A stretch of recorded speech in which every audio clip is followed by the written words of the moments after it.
저를 아시는 분들도 계실 텐데요. 평소에 수염을 잘 기르지 않는데 이스라엘 갈 일이 요즘 막히다 보니까, 시온으로 가는 길이 막히다 보니까 한국에서 갑자기 할 일이 없어졌습니다.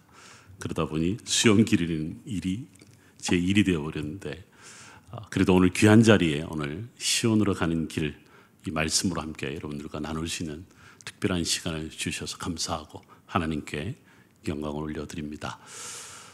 제가 이스라엘에서 오래 살았습니다. 그리고 예루살렘에서도 예루살렘 한인교회 담임 목회도 오랫동안 했었었고, 지금은 이스라엘을 1년에 한 절반 정도는 갈 정도로 그만큼 이스라엘에 대해서 조금 알고 있다, 이렇게 말할 수 있습니다. 우리 오성훈 그 사무총장님, 우리 목사님을 안지는 제가 이제 사역자 때부터, 어릴 때부터 이렇게 알고 계셨는데, 이 통일 선교, 통일 한국, 북한 선교를 위해서 이렇게 애쓰는 모습에 참 많은 감동이 있었었죠. 특별히 성경에서 통일 문제를 좀 다루어야 되는데 이것을 성경적으로 어떻게 좀 풀어낼 수 있을까 저하고 말씀 나누는 중에 제가 한번 말씀 나눌 기회가 있으면 제가 성경에서 말하는 통일 문제를 한번 풀어보도록 하겠습니다.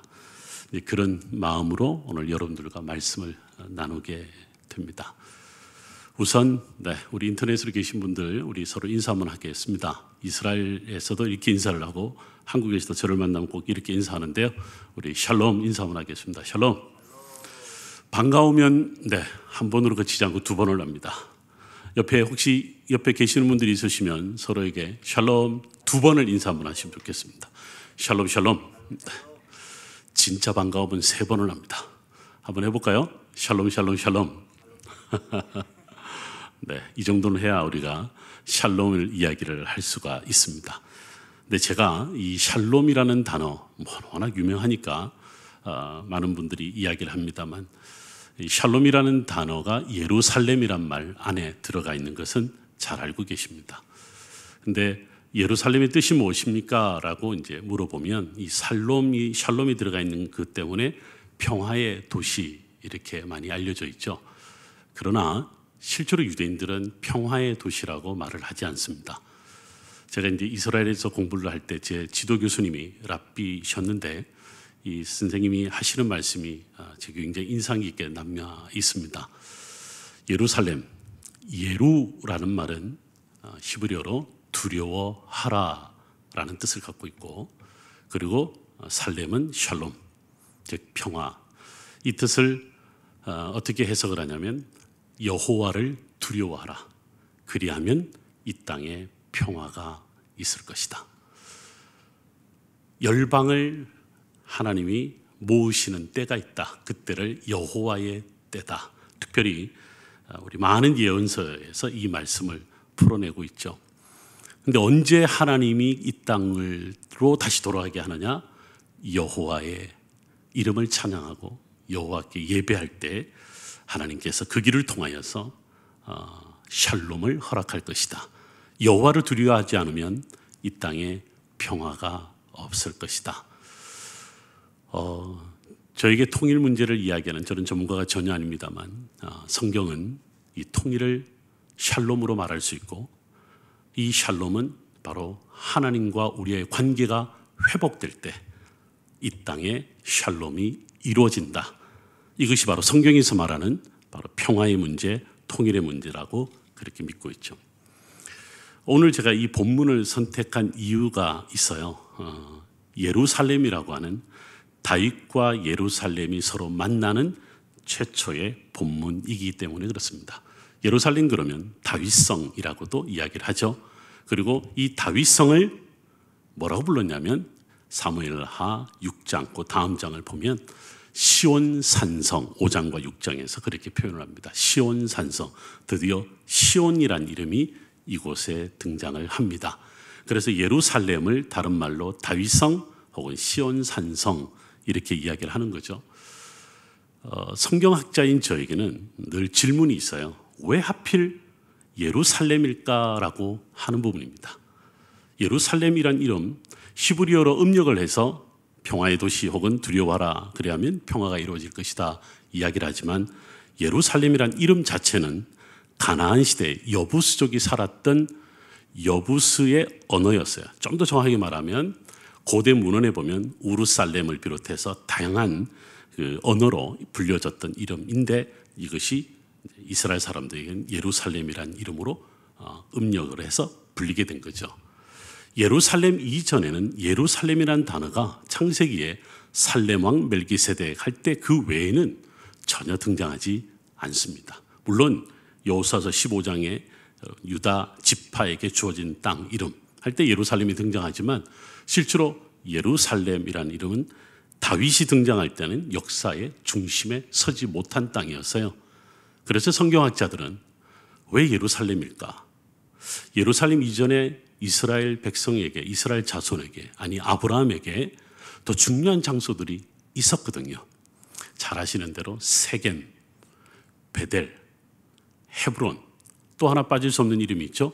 브엘세바. 이런 아주 중요한 후보지, 온 이스라엘을 하나 되게 할 수 있는 아주 중요한 후보 장소들이 있음에도 불구하고 왜 예루살렘일까? 이것이 성경학자들의 많은 질문이기도 합니다. 성경학자들의 결론을 제가 먼저 말씀을 드리면 이렇습니다. 예루살렘은 유다 지파와 베냐민 지파에 걸쳐 있었던 장소다라고 여러분들이 여호수아서 15장과 18장을 읽어보면 그 지리적인 이름이 나와 있어요.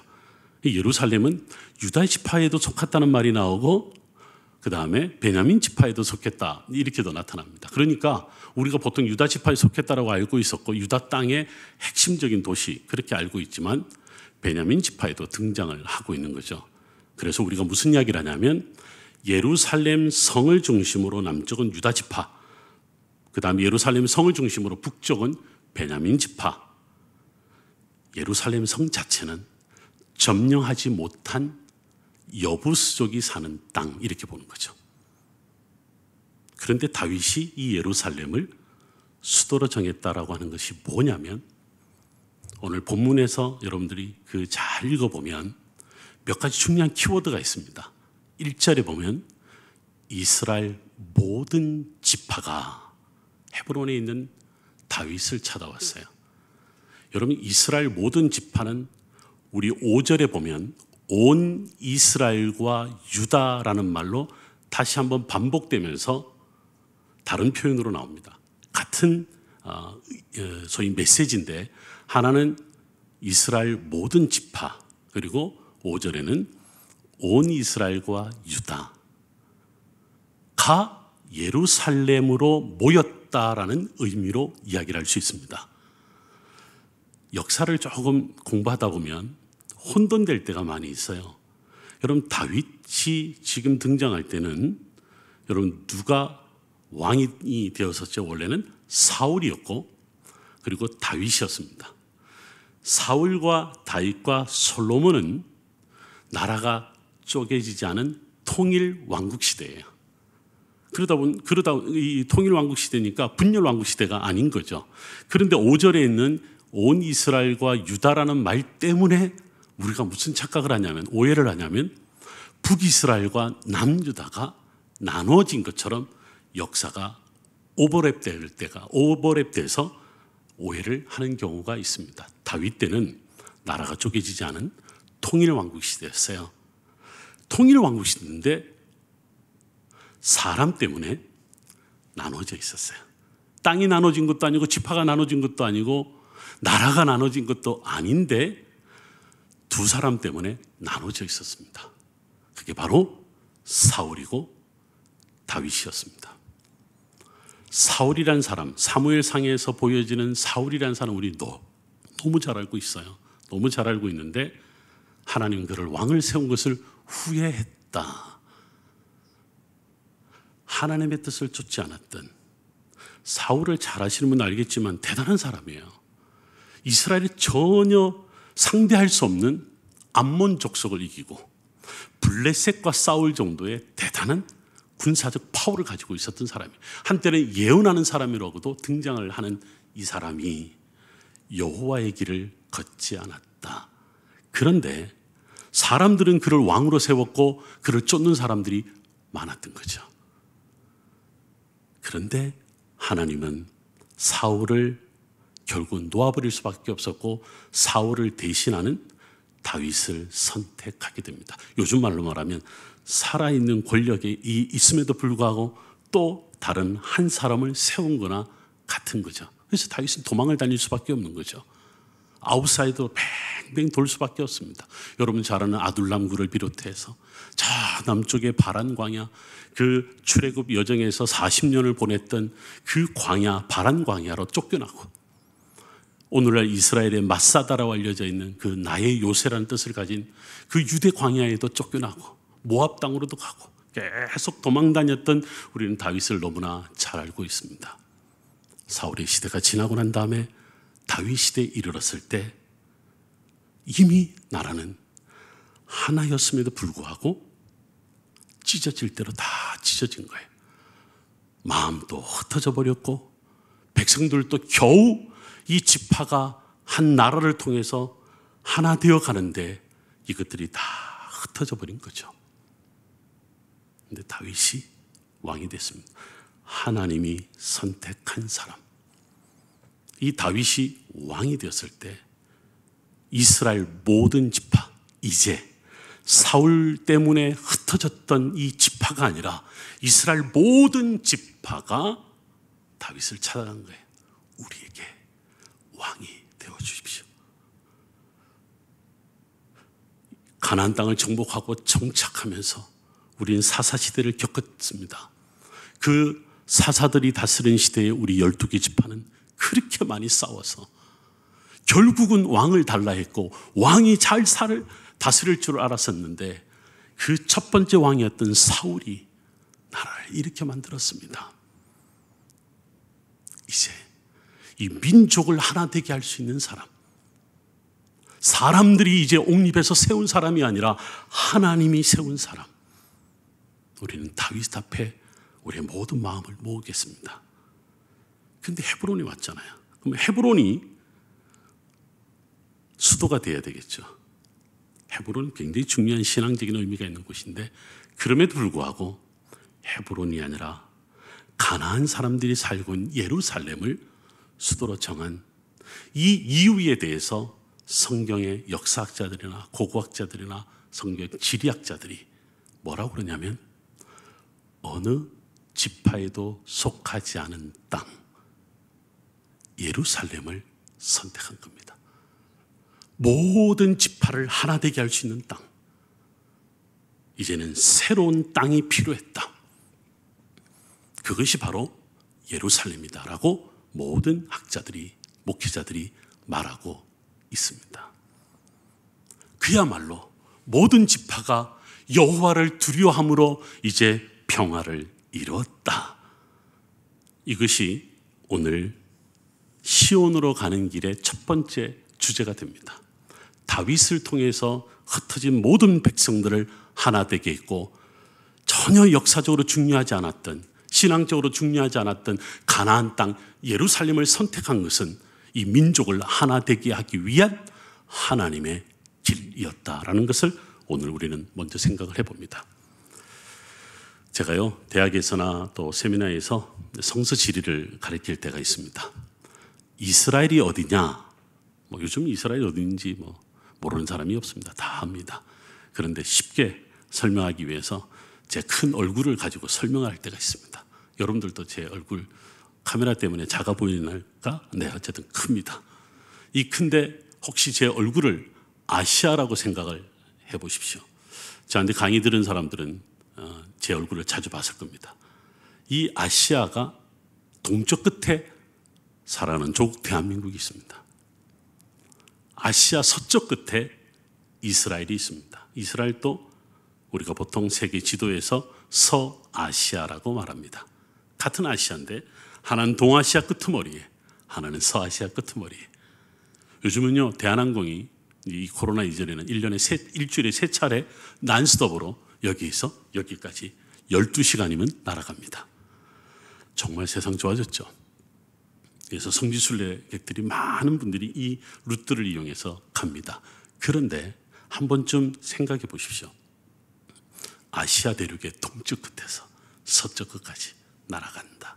8,000km를 약 8,000km를 날아갑니다. 근데 제가 왜 이야기하는 줄 아세요? 이 두 나라가 몇 가지 공통점이 있습니다.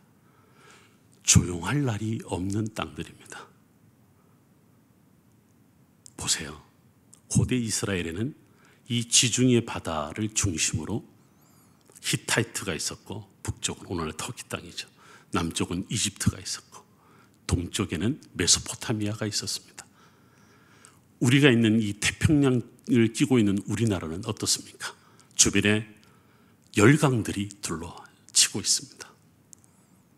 한국과 이스라엘은 지정학적으로 굉장히 공통된 게 있습니다. 지금도 이스라엘은 아랍과의 문제 때문에 많은 갈등이 있는 거죠.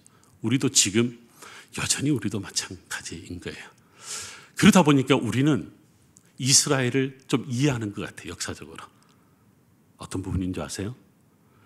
예수님이 오셨던 그 땅, 복이 있는 땅이라고 생각하기 전에 고난의 땅, 항상 주변의 수많은 열강들에 의해서 찢기고 부서지고 무너지고 흩어짐을 당하는 그 땅.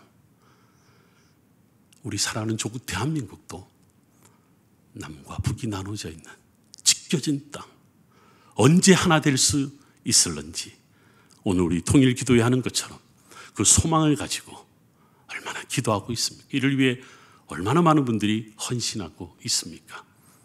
그래서 이 땅을 우리는 고난의 땅 이야기를 합니다. 여러분들, 다윗이 예루살렘을 수도로 정하고 언약궤를 가지고 오고 그의 아들 솔로몬을 통해서 성전이 지어지고 얼마나 멋진 일입니까? 다 이루었다 생각했을 겁니다. 진정한 샬롬이 이루어졌다 생각을 했을 겁니다. 그런데 그 순간에 이스라엘 백성들은 하나님을 잊어버립니다. 남북이 나눠집니다. 북이스라엘은 북이스라엘대로, 남유다는 남유다대로. 오죽하면 이사야, 예레미야가요, 바벨론 왕이 모시아 히브리어로 구원자라고 말할까요? 페르시아 왕 고레스를 구원자라고 말했을까요? 이사야서를 읽어보면 그런 표현들이 곳곳에 나타납니다. 이 백성을 살려야 되겠는데, 찢겨진 이 땅, 내가 그렇게 그 시온에 내 마음을 둔 집이 있었음에도 불구하고 이들이 여전히 하나님을 따르지 않으니, 나를 따르지 않으니 어찌할꼬. 끊임없이 이 백성들이 여호와를 찬양하고 여호와의 백성으로 살아가야 되는데 무너진 거예요.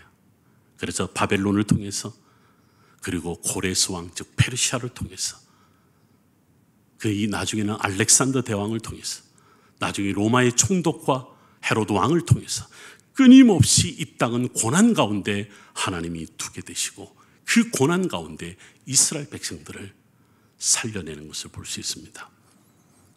근데 저는 오늘 이 사무엘서의 이 하나됨이 찢어져서 나중에 흩어지고 고난당할 때 그들에게 생긴 소망이 있었겠죠. 어디로 가는 길일까요?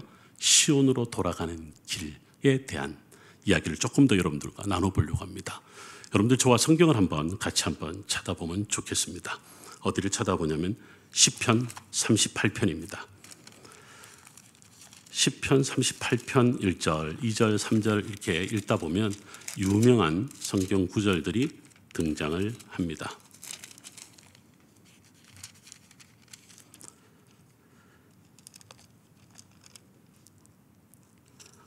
우리가 시편, 죄송합니다. 137편부터 먼저 한번 보겠습니다. 시편 137편부터 한번 보겠습니다. 시편 137편에 보면 1절에 보면 이런 말씀이 있습니다. 우리가 바벨론의 여러 강변 거기 앉아서 시온을 기억하며 울었도다. 여러 강변으로 알려진 이 강은 예레미야도 이야기를 하고 있고 이사야도 이야기하지만 바로 그발 강가입니다. 그발 강가에 그들이 50년 짧게는 길게는 70년 동안 유다라는 개토에서 살면서 언제 다시 돌아갈까 라고 하는 소망을 가지게 되는 거죠. 이 길을 우리가 이사야가 분명히 밝히는 본문이 있습니다. 여러분들 이사야 40장을 한번 찾아보겠습니다. 이사야 40장을 한번 찾아보겠습니다. 40장 3절을 한번 보겠습니다. 이사야 40장 3절 우리 같이 한번 읽겠습니다. 외치는 자의 소리여 이르되 너희는 광야에서 여호와의 길을 예비하라. 사막에서 우리 하나님의 대로를 평탄하게 하라. 5절에 여호와의 영광이 나타나며 모든 육체가 그것을 함께 보리라. 이는 여호와의 입이 말씀하셨느니라. 바로 이 말씀에서 하나님의 대로, 시편에 보면 시온의 대로라고 표현을 합니다. 오늘 제가 제목을 시온으로 가는 길이라고 제목을 정한 것은요, 다윗이 만들어 놓은 그 길, 하나됨의 그 길을 잃어버렸던 이 백성들이 바벨론 포로 이후에 다시 돌아가는 그 길, 시온으로 돌아가는 길이 다름 아닌 여호와의 길이고 하나님의 대로, 시온의 대로라고 이야기를 하고 있습니다. 제가 이 바벨론 포로 이야기를 조금만 하는데요, 유대인들이요 2000년 동안 흩어졌다가 이스라엘로 돌아오면 공항에 내리자마자 그 땅바닥에 엎드려서 뭘 하냐면 키스를 합니다. 돌아왔다. 그리고 통곡의 벽으로 갑니다. 통곡으로 가서 울며 기도합니다. 그 찬양을 하며 기도하는데 그때가 바로 이사야 40장 1절을 먼저 노래합니다. 위로하라, 위로하라, 내 백성을 위로하라. 나하무, 나하무, 암미라고 이야기를 합니다. 이 위로하라, 내 백성을 위로하라는 메시지가 사실은 어디에서 기도하면서 불렀냐면 그발 강가에서 시온을 기억하며 울었도다. 바로 그 그발 강가에서 모인 그 당시 포로민들을 향해서 이사야 선지자가 그 백성들을 위로하는 노래였습니다. 근데 그들이 오늘날 시온으로 돌아오고 난 다음에 이 찬양으로 다시 한번 하나님 앞에 영광을 올려드리는 거죠. 하나님, 아직도 흩어진 자들이 있습니다. 이 시온으로 오는 길을 다시 돌아오게 하여 주옵소서. 그러면서 그들이 막 울죠. 지금 이스라엘에 살고 있는 많은 유대인들이요, 때가 되면 통곡의 벽을 가서 하나님, 이 백성들이 다시 흩어진 곳에서 이 땅으로 돌아오게 하여 주옵소서. 그래서 시온으로 돌아오는 길을 찬양하게 하는 거죠. 저는 요즘에 그런 묵상을 해봅니다. 하나님이 우리 민족에게 이 오랜 시간 동안 왜 흩어지게 만들었을까? 멀리 생각할 것도 없이 요즘에 이 코로나 바이러스로 인해서 오늘 왜 우리는 이 고난의 시간을 보내야 될까? 모든 세상을 주관하신 하나님께서 분명히 이것을 허락한 분명 목적이 있을 텐데, 저는요, 우리가 서로 위로하며 우리가 시온으로 돌아가자. 하나님 앞에 예배자로 다시 서야 한다. 말씀으로 돌아가고 교회를 교회되게 하고 예수 그리스도 그 이름을 높여드리는 그 이름 앞에 모여 예배자로 서는 특별한 시간이 우리에게 주어졌다. 이스라엘 백성들이 이사야 40장부터 55장까지 그렇게 이 바벨론 포로에서 노래했다는 거죠. 근데 놀랍게도 그들이 그발 강가에서 노래했던 그 이사야 55장가의 말씀 가운데 53장에 고난받는 종의 이야기가 나옵니다. 그렇구나. 하나님 오늘 우리를 고난 가운데 그 도살장에 끌려가는 어린 양처럼 이 민족을 그 가운데 고통으로 몰아넣었던 것은 뭐냐면 하나님께서 우리로 하여금 시온으로 돌아가게 하고자 하는 하나님의 계획 가운데 있다. 바로 그 고난의 종이 누군가? 우리는 예수 그리스도, 그 이름을 우리는 고백하게 되는 거죠. 이스라엘의 역사적 상황과 우리나라의 역사적 상황이 고대나 현대나 거의 비슷하게 보여지는 것은 이 두 민족이 다 모두가 고난 가운데 항상 어느 시대든 있었음을 보게 됩니다. 지금도 그렇습니다. 그런데 그 고난이 다윗이 예루살렘을 통해서 모든 지파를 하나 되게 했던 것처럼, 하나님의 이름을 높여드리며 예배자로 세웠던 것처럼, 다윗과 맺었던 언약을 고난 가운데서도 다시 한번 하나님이 세우고자 하는 하나님의 뜻이 있었음을 오늘 우리가 보게 됩니다. 여러분, 우리 민족뿐만 아닙니다. 열방이 바로 이 메시지 앞에 우리는 머리 숙여 경배할 수밖에 없는 거죠. 제가 샬롬이라고 여러분들과 오늘 인사를 시작했습니다. 제가 성경 언어를 가르치고 있는데요. 성경의 많은 언어들은 기본적으로 동사적 의미에서 만들어집니다. 샬롬은 평화라고 하는데, 평화의 동사가 뭐냐라고 한다면 우리 순진한 분들이 이렇게 말합니다. 평화하다. 명사 뒤에다가 하다만 붙이면 다 동사가 되는 줄 알고 있습니다. 히브리어가 그렇게 간단하지가 않습니다. 샬롬이라는 말의 동사는 놀랍게도 지불하다라는 뜻을 갖고 있습니다. 슐렘이라는 말에서 샬롬이란 말이 나오고 그 중간에 또 단어 하나가 들어갑니다. 그 단어가 샬렘이란 말이 있습니다. 온전하다라는 뜻을 갖고 있습니다. 여러분들 보세요. 샬롬에는 슐렘, to pay, 뭔가 지불해야 된다는 의미가 있습니다.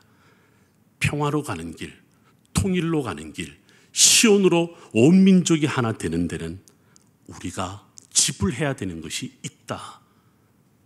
그 지불해야 되는 게 뭐냐면 어찌 보면 우리에게 분단의 아픔, 이스라엘 백성들이 나라가 무너지고 성전이 무너져서 쫓겨갔던 그 포로민의 삶, 그것이 여호와께로 돌아가는, 여호와의 길을 통해서 시온으로 돌아가는 그 길, 반드시 그 길목에서 만나야만 하는 바로 그 고난이다.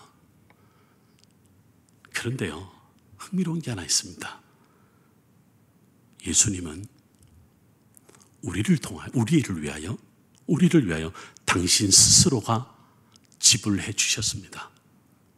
십자가의 죽음이 당신이 우리 죄를 위하여 바로 슐렘해 주신 겁니다. 여러분, 샬렘이란 말이 바로 온전하다는 뜻입니다. 이 말이 신약 성경에는 헬라어로 이렇게 번역되어 있습니다. 우리말로 다시 번역하면 아버지가 온전한가 같이 너희도 온전하여지니라. 즉, 이 온전이란 말이 샬렘입니다.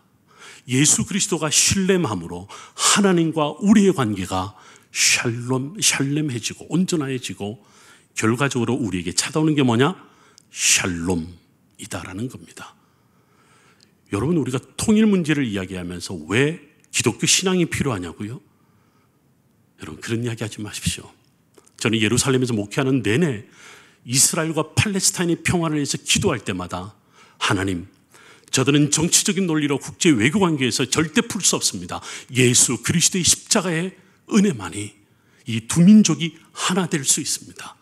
예수 그리스도를 통하여, 예수 그리스도의 십자가를 통하여 시온으로 돌아갈 수 있습니다.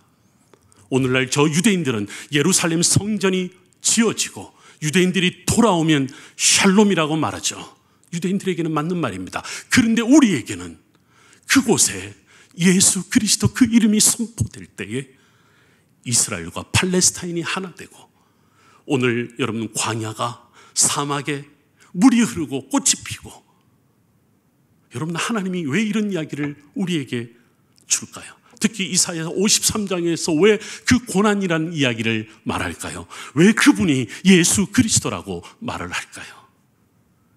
우리는 다른 어떤 정치적인 논리도 이론보다도 먼저여야 되는 것이 성경이 말하는 샬롬, 성경이 말하는 그 샬롬의 통일의 문제는 오직 예수 그리스도께서 우리를 위하여 죽으셨다. 그 이름이 우린 저 북녘 땅에도 전해질 때 지금은 우리가 예수 그리스도 그 믿음으로 기도하고 소망하면서 하나님, 이 고난의 길을 통하여, 십자가의 길을 통하여 이 민족이 하나 될 수 있습니다. 시온으로 가는 길은 바로 십자가로 나아가는 길입니다. 바로 예수 그리스도의 그 이름을 높이 들고, 하나님, 우리는 아무 힘이 없습니다. 정치적인 힘도 없고 아무것도 없습니다. 우리는 오직 예수 그리스도 그 이름으로 그 길을 나아갑니다. 예수 그리스도의 그 고난이 바로 이 민족을 하나 되게 할 수 있습니다. 저는 그래서 예루살렘에 늘 순례자들과 함께 할 때마다 다른 어떤 곳보다도, 통곡의 벽보다도, 감람산보다도 제가 더 강조하는 길이 뭔지 아세요? 비아 돌로로사. 오늘 우리 찬양할 때 보혈을 지나 그 골고다 언덕길이 우리 기독교 신앙의 핵심이거든요. 그 길을 가다 보면 유대인을 만나고 팔레스타인을 만나거든요. 그들이 시온으로 돌아가는 길, 우리에게는 예수 그리스도를 통하여 그 골고다 언덕으로 나아가는 길, 우리에게 그게 필요합니다. 사랑하는 성도 여러분, 지금 우리는 고난의 시간을 지나갑니다. 그런데 지금 우리에게는 이 고난의 시간이 예수 그리스도와 함께 한다면, 이 고난의 그 끝에는 죽음이라고 말하지만, 세상은 멸망이라고 말하지만은 부활의 소망이 있고, 그것이 바로 구약 성경과 신약 성경에서 말하는 십자가의 길, 구약은 여호와의 대로 시온으로 가는 그 길을. 한 가지만 더 말씀드리고 싶은 건요, 제가 예루살렘 한인교회에서 설교하고 나면 항상 마지막에 기도하는, 다 같이 우리 기도했습니다. 이 땅 팔레스타인의 평화, 이스라엘의 평화를 위해서 기도합시다. 저 팔레스타인도 하나님의 백성입니다. 우리가 지금 유대인들 속에 살지만 하나님이 이스라엘을 향한 비전, 팔레스타인을 향한 비전, 이 둘이 결코 하나 될 수 있는 방법이 없을까요? 공교롭게도 예수님의 많은 흔적들이 있는 곳이 다 팔레스타인 지역이거든요. 하나님, 이 다윗이 예루살렘으로 온 민족을 하나 되게 했다면, 이스라엘 백성들을 다 흩어놓고 다시 그 돌아오게 할 때 이사야의 고백 가운데 너희를 보면서 모든 열방이 주께로 돌아올 것이다 라고 말했는데, 그 시온의 대로로 열방이 돌아올 거라고 말했는데, 지금은 우리는 예수 그리스도 그분이야말로 그분과 함께 그 길을 갈 수 있는 게 아닐까요? 놀랍게도 여러분 아세요? 유대인들이 이사야를 이야기하고 아랍 사람들은 이스마엘을 이야기를 해요. 우리는 모리아산에 아브라함이 이삭을 바치려 했다고, 근데 그들은 이스마엘을 바치려 했다고, 그런 소문들이 있잖아요. 이 두 사람이 딱 한 번 함께 한 적이 있습니다. 창세기 25장 1절, 2절, 3절, 4절, 5절, 6절, 7절, 8절, 9절을 읽어보세요. 뭐가 나오는지 아세요? 아브라함이 죽어요. 아브라함이 죽어서 헤브론의 막벨라 굴에 묻혔을 때 그들이 함께 그 굴 앞에 있었다라는 기록이 나옵니다. 아브라함이 죽으니까, 아버지가 죽으니까 그들이 하나가 되었다. 구약 성경만 믿고 있는 유대인들에게는 그 바벨론 포로를 통해서 하나님이 시온으로 돌아가게 한다. 신약 성경과 함께 우리는 믿고 있는, 우리는 예수 그리스도 그 십자가의 죽음 앞에 온 열방이 하나 될 수 있다. 오늘 이 방송을 보고 이곳에 함께 참여하시는 분, 여러분, 우리가 이 통일 문제는, 여러분들 다른 문제로 다 접근해도 상관없어요. 우리는 주여 여호와의 날에 예수 그리스도를 통하여서 이 민족이 하나 되게 하여 주옵소서. 그 시온의 길로 가게 하여 주옵소서. 그 샬롬, 통일의 깃발을 높이 들며 이 사랑하는 조국 대한민국을 통하여서, 이 한반도를 통하여서 열방이 주께로 돌아오는 일을 보게 하여 주옵소서. 이것이 오늘 우리가 함께 기도하고 풀어가야 되는 거죠. 사랑하는 성도 여러분, 저는 이스라엘에서 예루살렘 이야기를 많이 이야기를 하죠. 근데 저는 기독교인이다 보니 신약 성경으로 많은 분들에게 또 이야기를 하다 보니까 때로는 오해를 많이 받죠. 유대인들 또는 팔레스타인부터. 한 번은 그런 일이 있었습니다. 한국의 유명한 종교 지도자들이 이스라엘을 방문한 적이 있습니다. 2011년도에 신문에도 나오고 그랬습니다만, 평화와 상생이라는 주제로 이스라엘의 종교 지도자들과 컨퍼런스가 열렸습니다. 그때 제가 잠깐 그들과 동행했던 적이 있었는데요. 이스라엘의 대라피와 우리나라의 종교 지도자들과 함께 만났던 적이 있어요. 종교 지도자들, 우리 개신교 지도자들뿐만 아니라 천주교를 또는 불교, 천도교, 민속종교 대표는 무당이시더라고요. 그리고 성균관의 유교의 대표 다 오셨어요. 이스라엘 카메라 기자들이요, 사진을 찍고 난리가 났습니다. 왜냐하면 승복을 입고 다니죠. 또 우리 원불교에서 오신 분은 동그란 거 이거 이제 옷을 입고 다니죠. 난리가 난 거죠. 신기한 구경이죠. 그때 애들이 함께 컨퍼런스를 할 때 재밌는 주제를 이야기했습니다. 그때 라피가 우리 종교 지도자들에게 이런 질문을 합니다. 여러분, 예루살렘의 뜻이 뭐죠? 평화의 도시요. 그럴 줄 알았습니다. 제가 하나만 더 알려드릴게요.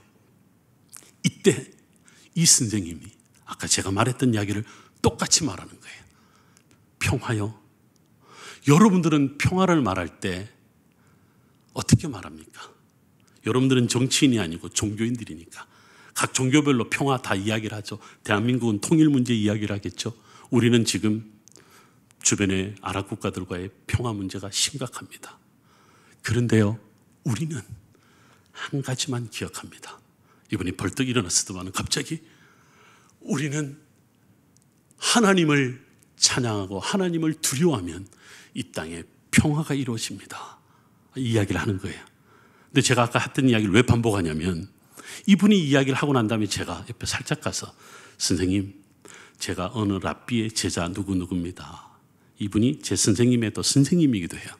그래서 이 랍비한테 제 소개를 하니까 그러냐고, 오늘 잘 통역도 좋아주고 이렇게 해서 고맙다고. 근데 이렇게 인사하는데, 선생님 제가 드릴 말씀이 있어요. 무슨 말이냐 그러니까, 오늘 선생님이 멋진 이야기를 해주셔요. 저는 이스라엘에 그렇게 오래 살아도 여호와를 두려워하면 이 땅에 평화 이루어진다, 이 말을 이렇게 정확하게 랍비한테 들어본 것 자체가 처음이고 너무 감사합니다. 뭘 그렇게 감사하냐. 선생님이 무슨 이야기를 하셨냐면 십자가를 이야기하셨어요. 우리는 교회에서 십자가의 의미가 뭐냐고 이야기할 때 하나님과의 우리의 관계, 그리고 그것이 우리를 주의 자녀 삼는 평화의 관계로 나아간다. 오늘 선생님이 말씀하신 것은 바로 예수 그리스도의 십자가를 말했습니다. 제가 엉뚱한 이야기를 한 거죠. 이렇게 이분이 막 웃으면서, 그럼 오늘 내가 기독교의 예수를 이야기해서 막 장래가 웃음 바다가 됐습니다. 그러니까 옆에 있는 다른 종교의 리더들께서 저래 봐라, 저 목사니까 그냥 저 이야기를 꼭 하고 싶은 모양이야 보다 하고 한참 웃었던 적이 있습니다. 저는 놓칠 수가 없는 거죠. 이분이 예루살렘에서 가장 영향력 있는 랍비셨으니까 저는 그 순간에 그렇구나, 오늘 이 자리가 만약에 다른 정치인들의 자리였다면 다른 주제들을 이야기했을 건데, 이 종교인들이 만나는 이 과정에서 샬롬 이야기했고 통일 문제, 평화 문제를 이야기하는데, 예수 그리스도의 십자가를 이야기하는데 제가 어떻게 기회를 놓칠 수가 있습니까? 그때 제가 예수 그리스도를 전했던 적이 있었습니다. 오늘 제가 말씀을 마치면서 다윗이 예루살렘을 정했던 이유는 이스라엘 모든 지파를 하나 되게 했습니다. 유대인들이 구약에서 가장 강조하는 부분이 하나된 땅에서 하나된 민족이 하나의 믿음으로 예루살렘에 서라. 이것이 오늘 본문이 주는 메시지였습니다. 그런데 하나된 민족이 하나된 땅에 하나된 믿음으로 가지고 서야 할 그들이 그를 따르지 못했을 때 그들은 고난의 길을 걸어야만 했다. 이 고난의 길을 걷는 순간에 하나님은 이들을 포기했는가? 그렇지 않다. 이 백성들을 다시 모으셨다.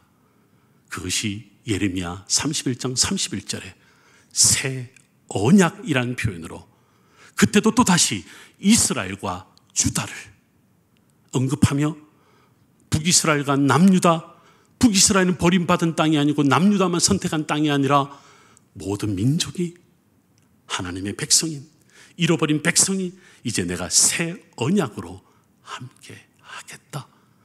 그런데 공교롭게도 그 새 언약이 히브리어로 브리트 하다샤, 바로 뉴 테스터먼트고 뉴 테스터먼트는 예수 그리스도를 가리킵니다. 흩어진 민족이 고난을 통해서 다시 하나된 땅에 하나된 민족으로 하나된 신앙으로 설 수 있었던 것은 새 언약으로 하나 될 수 있었던 거였고, 우리는 그 새 언약의 중심에 예수 그리스도가 있었다. 사랑하는 성도 여러분, 우리 이거 놓치면 안 됩니다. 이 고난의 때에 새 언약, 예수 그리스도를 통한 새 언약을 놓쳐버리면 우린 땅도 민족도 하나님을 향한 신앙도 무너집니다. 이 고난의 때에 얼마나 어렵습니까? 얼마나 어렵습니까?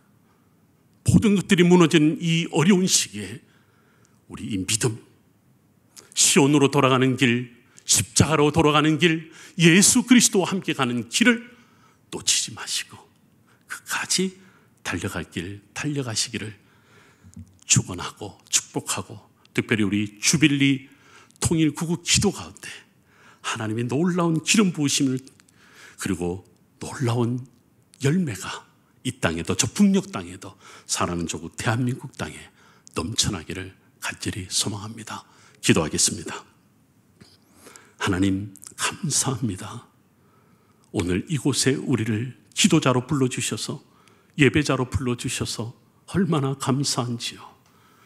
다윗을 통하여서 그 흩어진 모든 이스라엘 자손들을 하나 되게 하셨고, 예루살렘을 통하여서 그 한 곳을 통하여서 하나 된 신앙으로 세우셨던 하나님, 오늘 우리도 그곳에 서기를 원합니다.